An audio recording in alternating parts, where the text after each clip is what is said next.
Hey, what's happening, everybody? It's Around the Blockchain here on BitBoy Crypto. You know, that's the coolest crypto channel in all of the interwebs. My name is Justin. I'm filling in for DZ today.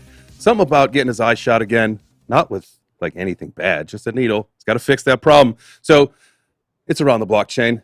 We've got a great show planned for you today. A lot of interesting things happening on the last little bit.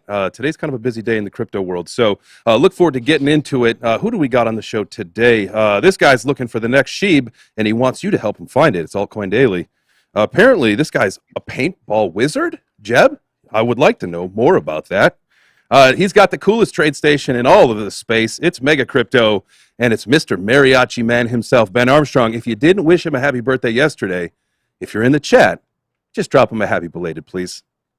Happy belated. Happy birthday. Thanks. Got him. All right. Well, this is Around the Blockchain. As you know, if you're not familiar with the show, everybody, we got your best favorite crypto people in here. You'll see there's a little zero down in the bottom corner. If you're in the chat and you like what they say, drop a +1, and then we'll give them some points. Whoever's got the most points at the end of the show, we're going to let them leave us with a little parting words. Let's see. Make sure that you smash the likes. Go into the description. Look at all of these guys' content. They're putting out some great stuff just for you, all right? They want to make you financially secure, and you can do that by following their videos. Make sure you go down there and like them. All right, like this video, subscribe. Let's go. Let's get into it. We got something crazy going on here. Market Watch. It is now Market Watch. The global crypto market is 2.61 trillion, which is about 4.5% increase over the last day. Bitcoin coming in at 61.8 right now. Let's refresh that just to make sure that's correct, because 61.4, because there was a big crash a little bit ago. Flash crash. ETH coming in at 4,200, little over 4,200, up 6.42% on the day. Binance Coin number 3, 489. Cardano at $2.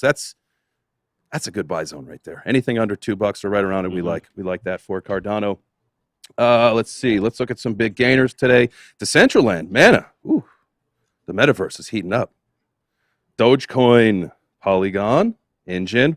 Boy, some of these coins are having a good day. Let's see. Who's not doing so well? Everyone's favorite meme coin here. Sheeb. Sheeb down 21% today. All right. Anyways, let's get into... Go figure. I like Shiba. I want to find the next Shiba Inu. Can anybody help me with that? I got it. Correct me if I'm wrong. I think I had read something today that said if you had invested $1,000 in Shiba about 11 months ago, you'd have $1 billion today. Something stupid like that. Yeah, I think that's true. It's. I mean, the people that actually took out a large position in Shiba knowing what the market was, 12 months ago or 6 months ago, whatever it was, you got to applaud them. You got to applaud the insight on that. The meme coin boys are doing it. They are doing it. All right, let's get into the show today. We've got some great topics. We're going to be talking about Facebook changing their name to Meta. The Bitcoin flash crash went down to 3K again today. Real quick, pop back up. And then Coinbase became the #1 world's app. It's insane. Coinbase. Let's talk about Facebook first. MetaBook, facelift, however you want to say it. BJ, will you pull up the screen really quick here? I want to just address this. This news came out today. This is Facebook's verified Twitter account. They got 6,500 followers. That's it. But if you pop over to the new Meta account, it's got 13.4 million followers. And they tweeted out today announcing Meta, the Facebook company's new name. Meta is helping to build the Metaverse, a place where you will play and connect in 3D. Welcome to the next chapter of social connection. Let's see, Ben, I want to come to you on this one. What do you think about this? Is this the end of social media for Facebook? Well, I mean, you could definitely make an argument that Metaverse will be the new social media, because what really will metaverses do, or metavai, which is the plural of metaverses? I just made that up. I don't think that's actually accurate. You get a point for it. Thank you. Yeah, it's to connect people, right? I mean, when you go into a metaverse, the whole appeal of this is to be able to work with other people, to talk to other people, to swap and trade with other people. It really is kind of the next reincarnation of social media. It's the perfect combination also of social media and gaming, which is obviously where a lot of things are going. So I think this is a business saving move for Facebook. I talked about how, Oculus, which will now be renamed MetaQuest instead of Oculus, they're getting rid of the Oculus Quest. It will now be the MetaQuest. I've talked about before how, the first time I put one of those things on, I was blown away, and it really showed me that, like, Facebook has something there. And now that they're going totally metaverse, this is going to be really interesting to watch. And we were having a conversation before we went on air here in my office about this. And it's like, look, if I decide that I want to launch, I don't know, let's say I wanted to launch a coin. Okay, I want to launch a coin. Let's say I want to launch my own smart contract platform. Let's just say that.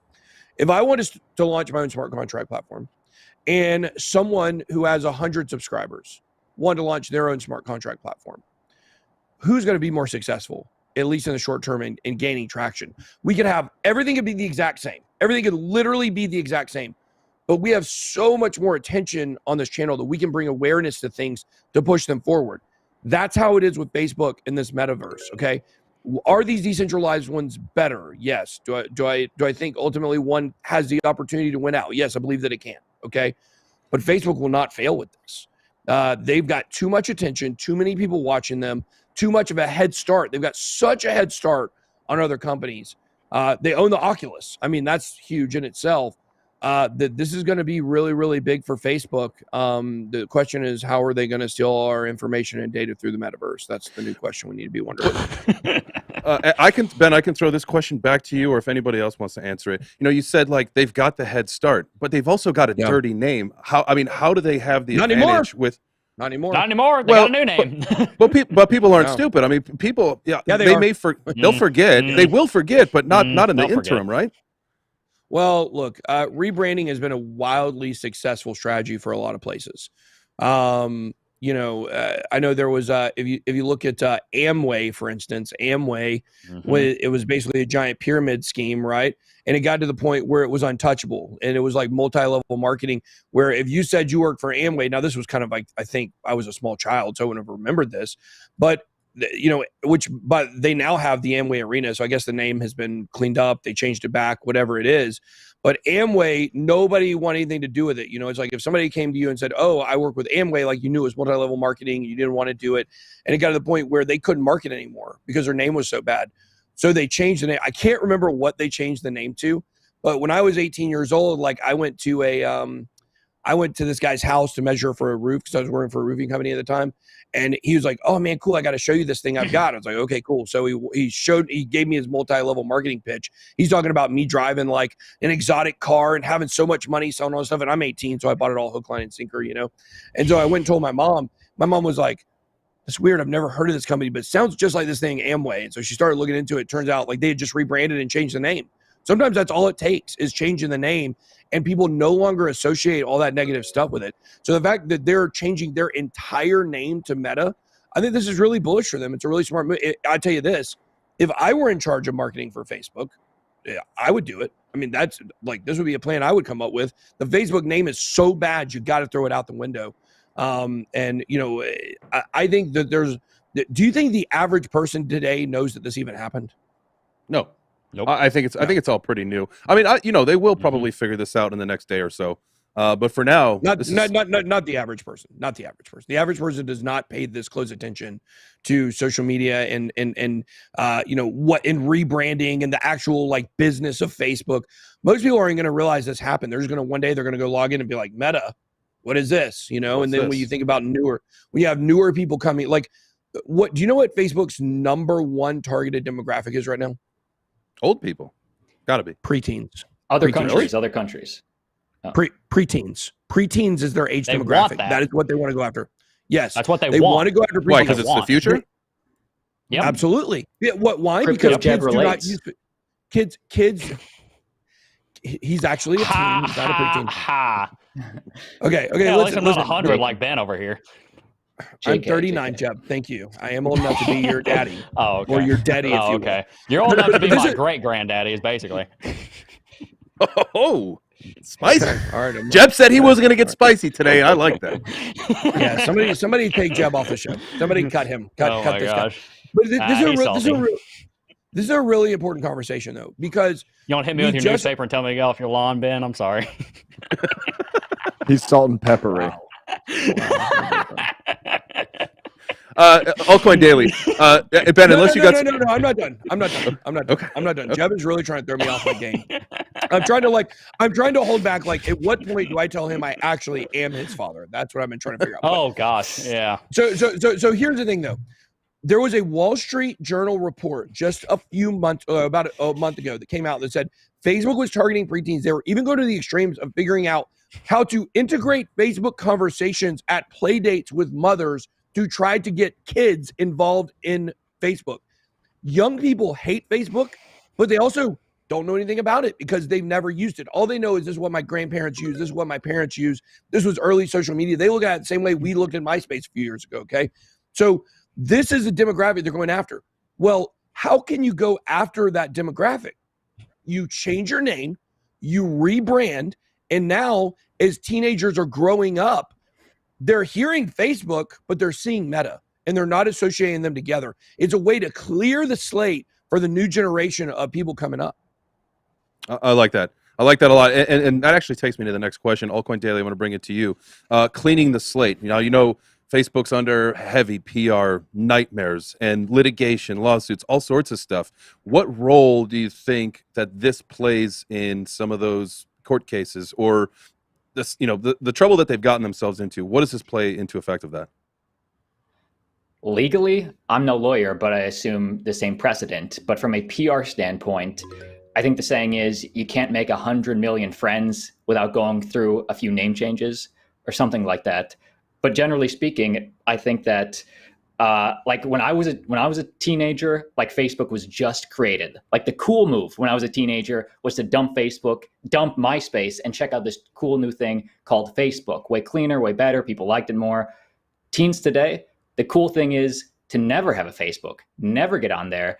Instagram or TikTok is the way to be.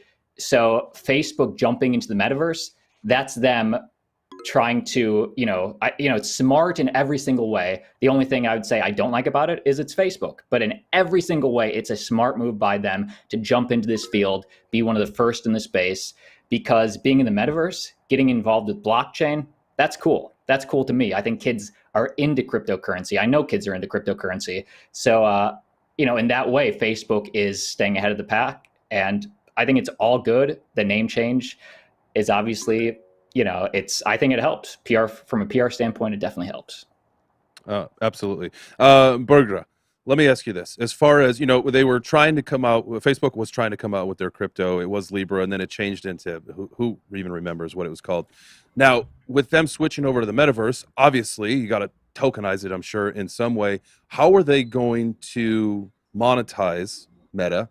Are they going to have to, bring back up this crypto asset, tokenize the metaverse in Meta's eyes? Yeah, I think that's a great question, because if you think about it, what they are trying to do with Oculus, the VR glasses, and the basically the metaverse that we are going to be living in, is going to be full of, like, the way that I imagine is like full of advertisements that we can see by the time we wear the glasses, and we are just hanging out with our friends in just like an office that we are sitting at back in, let's say, in Turkey in a basement, but we are actually in the middle of the, I don't know, like Miami somewhere, right? And it's just like opens up really neat pathways for people living all around the world to see and also like explore and be able to just like become more connected. And I think that's not necessarily a bad thing, but also it's just not, it's just different, it's just something that we never experienced before. And also on top of what Ben said, I think it's a really smart move. And also Altcoin Daily as well. They both said the same thing. It's a really smart move because if you think about it, we both know, all of us here know that Metaverse is the future, and it's like the easiest pathway for crypto to be, have the mass adoption in a way that, like, if you can show off your NFTs by wearing a virtual reality glasses, or even just like put it on top of you, or just like show it to your friends, that just brings out more utility. And if you have like more, ways to show off your NFTs that are actually being powered on top of Ethereum or Solana or AVAX or Cardano or whatever it is, then it's really great. It's really great for the crypto ecosystem. But the question is, are they actually going to let that happen? You know, are they going to actually have their own blockchain? Are they going to do that? Are they going to create their own blockchain like Libra? They wanted to do that.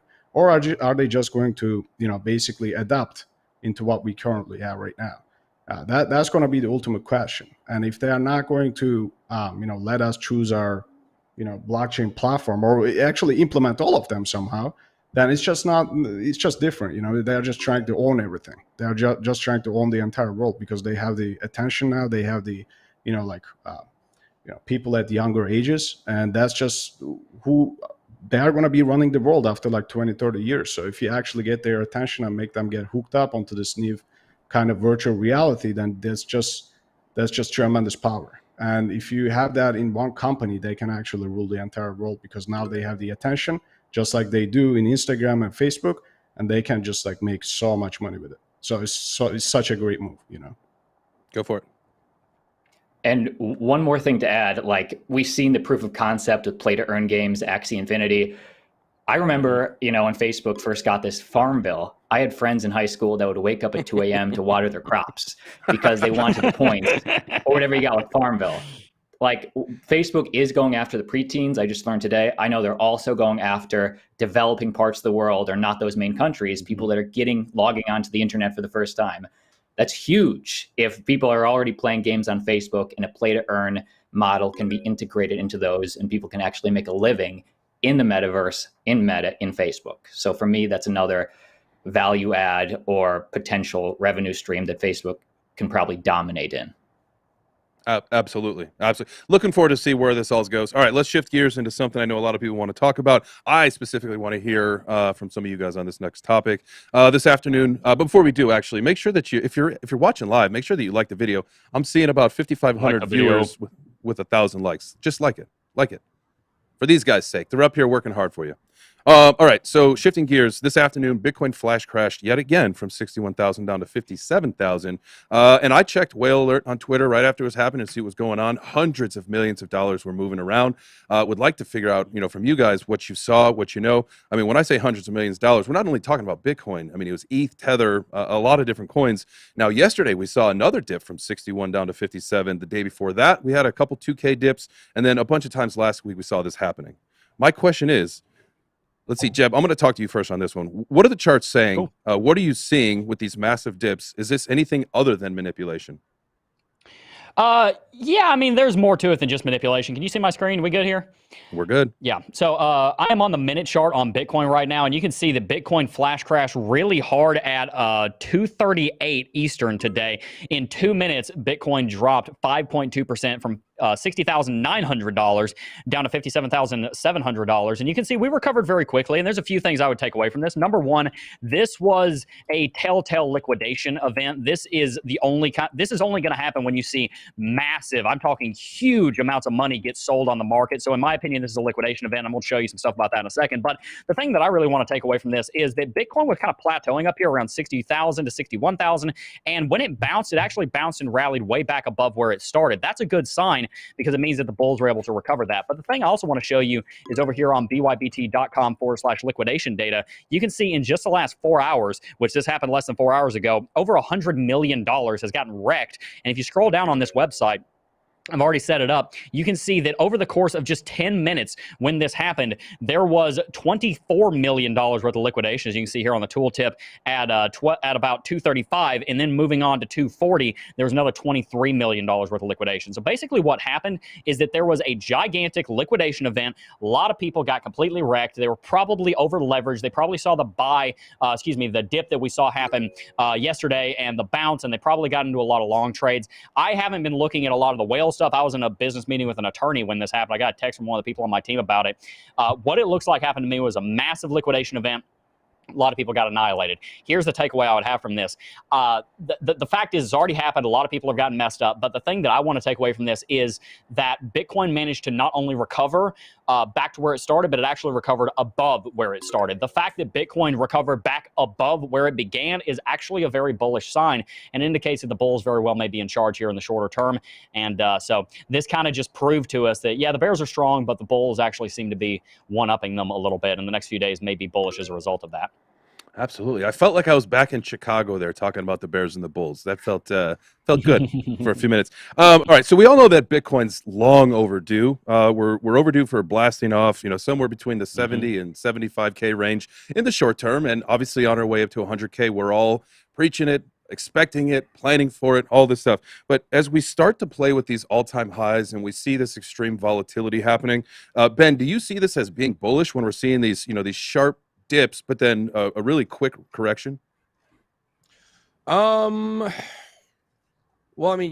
ultimately things are bullish right now. Like, that's what this really shows us, is that things have been bullish and they're going to remain bullish, is when you have something that drops that significantly and bounces back to where it was.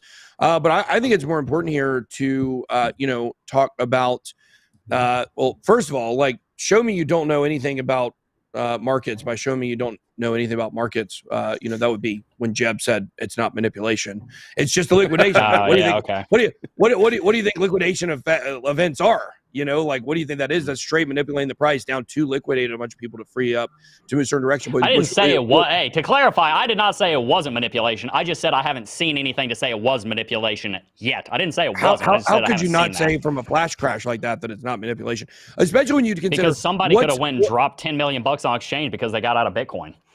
What's the important number to watch tomorrow? Where is the big expiration number? It's like $56,000. This was an attempt to push it to see if they could get it down to a level to where the Bears could win out tomorrow, especially after I mocked them today, saying there's no way they could do it. And they put it down to $57,000, and then it rebounded very quickly. But this was an attempt by the big institutions to push it down so that the Bears win tomorrow. They win the expiration. And the fact that it did bounce back so quickly, that is extremely bullish for the market. It is extremely bullish to show they can't do it. I was correct. And even if they do get it down there, it's going to instantly pop up. And so those expirations are not going to matter. So ultimately, this is really bullish. Now, I will tell you that I spoke with Mr. X today about this, as you guys know. And Mr. X told me that they are on the hunt to try to figure out who this is. They do not know who this was that did this move. A lot of times they know who the people manipulating the market are. But this is an unknown entity. So it is kind of a wild card, in the plans of Bitcoin right now, because you have to understand how many of these people at the top know what each other are doing. And the fact that nobody knows who this is that was able to drop it that significantly in that short of a time, that does throw a little bit of a wrench into what Bitcoin is doing right now. There's a lot of unknowns and uncertainty. Absolutely. Thanks, I just that was a great breath. That was a very nice breath. You got any rebuttal breath? How solid. I agree with him. I wasn't disagreeing with Ben. I completely agree with him. No, there was definitely some manipulation going on. All I was saying is that I haven't seen any reports of it. I wasn't saying that it didn't happen, but the fact of the matter is, no matter what caused it, the point is the bulls showed a lot of strength, and that's a good sign for the continued rally here. And I think we're close to the end of this correction that we've seen. I think the lowest we could see ourselves going is, a few $1,000s lower.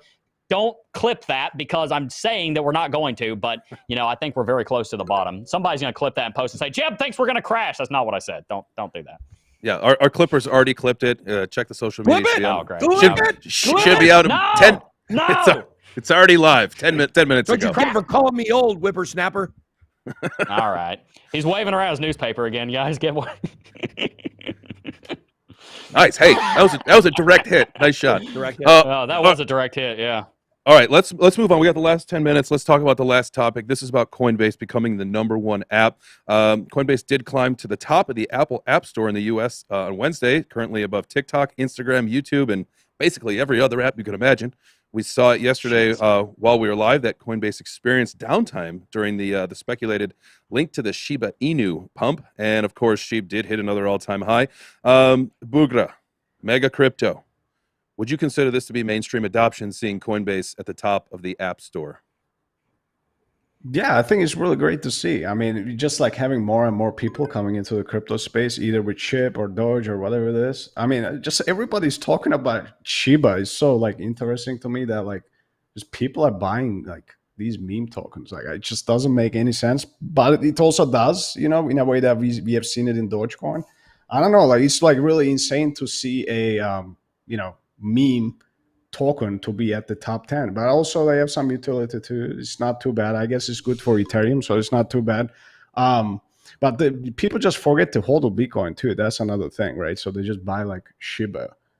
But like talking about Coinbase, they are at the #1 spot. That's really great. That could either be, that's just signaling you that the move is still here and the bull market is still on. And it's just like there's a ton of people coming into the game, learning about Shiba, coming in with like Dogecoin and everything like that, and finally realizing that they should actually have like exposure into like other assets too, in like, for example, Bitcoin, Ethereum, and stuff like that. They actually, like the best coins out there and the most safest ones, but they just want to put their money into Shiba, and then they see the dump and then they buy these other coins. So they just come back. That's good, and that's what we want to see. We want to turn people into hodlers, and we want to have them to actually have that good thoughts about the crypto, and also like the good that hopium some people say that they need to have, because otherwise they wouldn't come in. They just want to see the Shiba to be at $1, which is not really possible, but it's just like technically, I mean, it's too hard to make that happen, right? So if you take a look at the market cap, it will be like insane numbers. So I guess overall, I think Coinbase being at the top spot and the Shiba news that we are seeing, great signal. Take the profits, put it into Ethereum, not too bad. I was going to save this for my last question, but you just said signal, so I'm going to go with it now. Altcoin Daily, let's bring this one to you. The Coinbase app also reached the #1 position in 2017. We all know what happened shortly after 2017. Now, when the cryptocurrency bubble was about to pop, hence many might have tempted to view Coinbase's most recent ascension to the top as a top signal and to sell. Now, this question, I'm not asking you this to panic anybody and say this isn't us asking you, or should people sell, but would you consider this to be, are we topping out, knowing that Coinbase is now the #1 app? I would say that, in my opinion, there's two reasons that Coinbase became the #1 app, and they're all pretty obvious in retrospect, or if you've been in the space.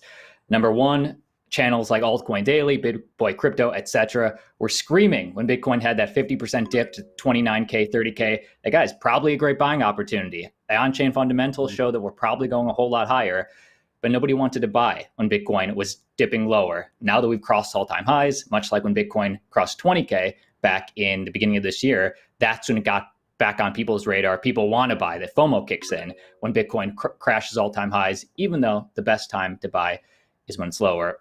And number two, up in the run-up to Wednesday, I don't know if any of you guys are subscribed right now to those Coinbase emails, but Coinbase was shilling the heck out of SHIB.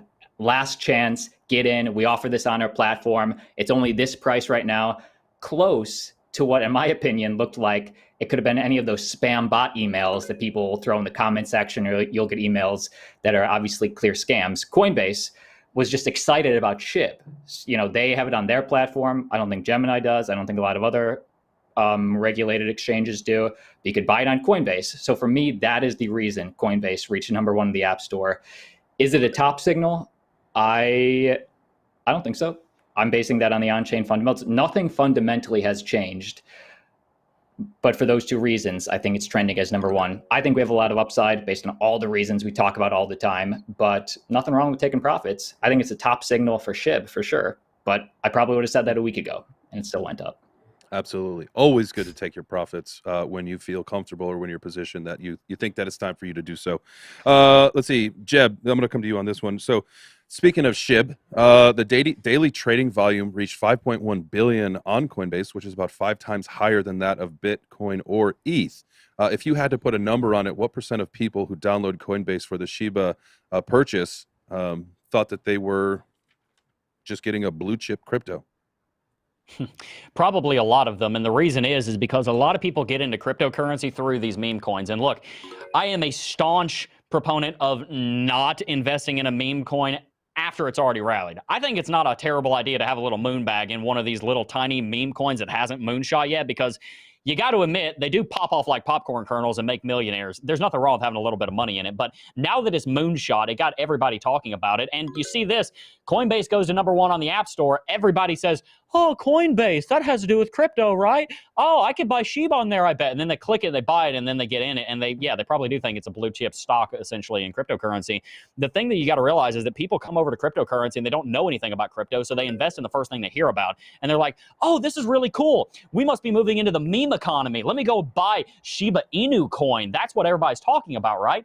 And so people get into cryptocurrency through these meme coins and then they stay for cryptocurrency at large. I think it's a good thing, but the point I think is that people need to take away from this is that this is not a topping out signal for the cryptocurrency market. If anything, I think this is a signal that we're about to go a lot higher. We apparently hit #1 in the App Store back in 2017.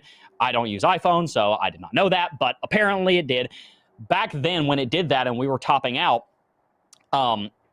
we were nowhere near as fundamentally developed as we are right now. The level of fundamental adoption in this space is unparalleled compared to a year ago. We played a game on my show earlier yesterday, and I had everybody guess, what do you think the top 3 projects were worth a year ago? Guess what Cardano was worth? 10 cents. There's been so much going on in the last year. Coinbase going to that level indicates to me that there's going to be a massive bull run and that we're nowhere near the top. But, you know, there's a lot you can say about that. Absolutely. We'll save that for another time. I got one more question, and I would like to ask all 4 of you.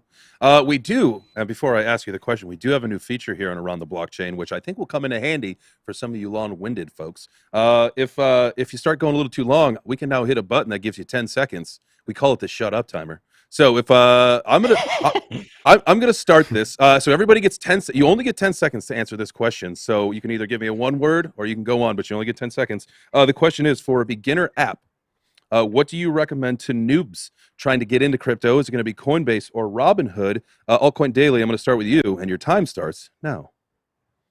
Coinbase Pro over Robinhood. Oh, wow. That was quick. I like it. I like it. BJ, reset the clock, please. Thank you. Jeb, you are up now. Coinbase Pro over Robinhood. Mega crypto. Yeah, I would say Coinbase Pro, but there are other apps, so you should always diversify. Oh, dang it. You messed it up. We were supposed to repeat Austin. We were supposed to say what Austin said. Oh, there's my timer. It's over. Oh, there's 2 of them. You're up. Yep. All right, okay, so the timer's broken. I couldn't get it started. What's your answer? Okay. My answer is for new people getting into crypto. Gosh, he's the one we need the timer for. I'm gonna say Robinhood because I'm looking to screw all new people that get into crypto. Oh, gosh. We gotta sell our bags to somebody. Yeah, we want these people to be uneducated. I'm just kidding. I'm 10 people watching who are. That's your clip. Oh, we're gonna clip that. Can I say this? That's fine. Clip it. I am the long-winded one, so I do want to say this about Coinbase. This is not a top signal, but it is a top-ish signal, which means we are getting to the end of the bull run. It will only be a few months. Absolutely. We all know that. If you're not a believer in the lengthening of cycles, you know that the time is running out. And speaking of, can I say one more thing? Can I say one more thing? I guess it kind of is your show. I can let you. Yeah. I'll give you you got 10 seconds. Go for it. I'm just kidding. I'll let Jeb win today because I'm a humble man. I'm a humble man, and so even though despite the fact I've been slapped in the face, Jeb wins. All right, Jeb. 2 points. 2 points. It was a tight race today. Everybody had some fantastic points of view. We love you all. Jeb, you ran away with it at the end there. Leave us with some parting words. Well, guys, here's the deal. Everybody wants to figure out what meme coin they can invest in. Go ahead and try and pick the next meme coin. You're playing the lottery. The best thing you'll ever invest in is in yourself. Focus on your education. The more you learn, the more you can earn. Study the past and try and learn something about the future. And by the way, make sure to subscribe to all of these people here on this panel, especially Old Boy Crypto. Oh, got him there at the end. Had one more jab. Well, thank you guys so much. It was a fantastic show. I love the civil discourse that we had today. Hopefully, we can bring some more of that to you here on the Around the Blockchain, coming to you Monday through Friday here on BitBoy Crypto. That's it for today. We'll see you tomorrow night. Adios.